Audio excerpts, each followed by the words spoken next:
Oh mon amour, je t'aime tellement. Tu ne sais même pas à quel point tu me rends heureuse chaque jour. Soudain, sa sœur apparaît dans une tenue très sexy essayant de séduire l'homme. Oh là là mon amour, c'est délicieux. La petite sœur fait signe de main au jeune homme et tourne dos. Mon amour, je dois aller aux toilettes. Ne tarde pas, d'accord? Ok, d'accord. Je vais t'attendre et on doit aller au stand de nourriture. D'accord, je ne vais pas tarder. Elle sourit voyant son mari s'éloigner. La petite sœur de l'autre côté vérifie si le jeune homme la survit. Elle continue le chemin qui mène vers sa chambre. Le jeune homme le poursuivit. Il pose délicatement les pieds au sol pour ne pas se faire remarquer. Il entre dans la chambre. Qui cherches-tu? INH? Tu sais que c'est toi, n'est-ce pas? Heureusement que tu es venu me tenir compagnie parce que je ne savais pas que tu allais venir. Comment peux-tu penser que je n'allais pas venir? Je suis tombé sous ton charme. Eh bien, profitons de chaque instant, n'est-ce pas? J'attendais ce moment avec impatience.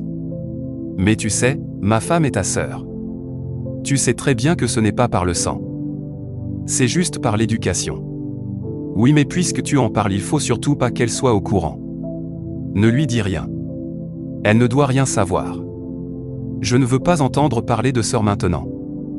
Tout ce que je veux que tu saches est que je suis amoureuse de toi et ça depuis longtemps, mais tu ne m'as jamais prêté attention.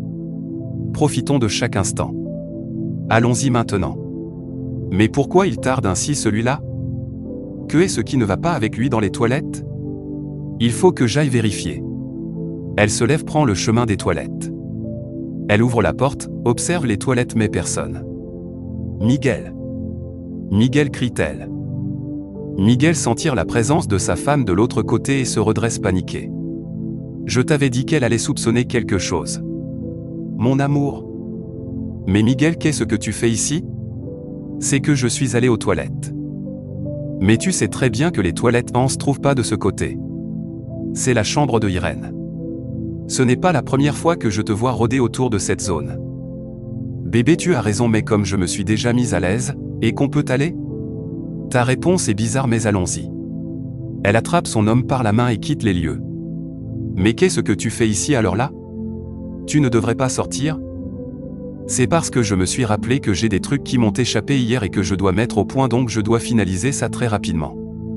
Dans ce cas, je vais te faire à manger. Irène? Tu vas cuisiner? Oui. Je dois apprendre à me débrouiller, n'est pas sœurette? D'autant plus que tu mérites que je fasse tout pour toi. Ok, comme tu le veux alors. D'accord, je vais à la cuisine alors. Mon amour, je vais aider Irène pour la préparation pour que ça soit rapide. Comment ça, Miguel? Tu vas aider Irène? Tu n'aimes même pas cuisiner. Non, t'es gâté mon amour. Juste veiller à ce qu'elle ne prépare pas avec excès de sel. Il quitte le salon, laisse sa femme seule. Tu as un comportement très étrange ces derniers jours. Je vais découvrir ce que tu mijotes. Heureusement que son mot de passe est toujours le même. Avec ça, on verra comment il va s'en sortir. Elle dépose le téléphone sur la table. Miguel, tu es là? Oui, et je suis là avec quelqu'un de très spécial. Mais ma sœur ne vient jamais par ici. Il ne s'agit pas de ta sœur. Alors viens vite. De l'autre côté, sa femme essaie de le joindre sans succès. Mais qu'est-ce qu'il serait en train de faire pour ne pas répondre à mon appel? Je dois vérifier ta position grâce à ta localisation que j'ai laissée allumée. Mais qu'est-ce que Miguel fait à la maison alors là? Non. Non. Pas ça. Elle se précipite pour rentrer. Fréjus, qu'est-ce que tu fais ici? Irène m'a appelé. Elle m'a dit qu'elle ne se sentait pas bien. Comment ça, elle ne se sent pas bien? Elle m'a appelé pour m'informer de son état, alors j'ai demandé permission au boulot. Alors allons y voir ce qui ne va pas avec elle puisque jusque-là, c'est très louche. Scène choquante. Il tombe sur Miguel et Irène qui s'embrassent tranquillement dans le salon. Ce n'est pas ce que vous croyez. On ne faisait que discuter. Bébé, laisse-moi t'expliquer. M'explique quoi encore? Que est-ce que tu veux expliquer? Les longs moments dans la salle de bain, explique-moi ce que tu fais souvent dans la salle de bain. Tes envies bizarres de vouloir cuisiner au milieu de la nuit. Je trouvais tout ça bizarre, mais maintenant je comprends mieux. Non, ce n'est pas ce que vous croyez. C'est lui qui m'a abordé et j'ai refusé. Il n'arrête pas de courir derrière moi mais je décline ses propositions. Comment tu peux ainsi sachant que je suis la victime dans l'histoire?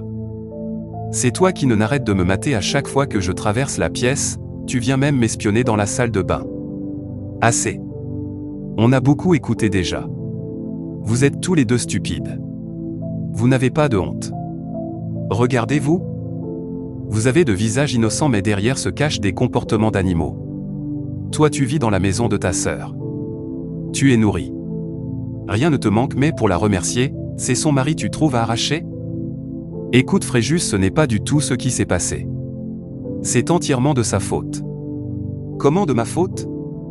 Je pense que j'ai assez écouté et il faut que vous quittez ma maison tout de suite. Surtout toi Inès. Sors de chez moi tout de suite. Toi que je prenais pour une sœur? Je ne crois pas ce qui m'arrive mais sors quand même de chez moi avant que ça ne tourne autrement. Et toi aussi Miguel, sors de chez moi, je ne veux plus jamais te revoir.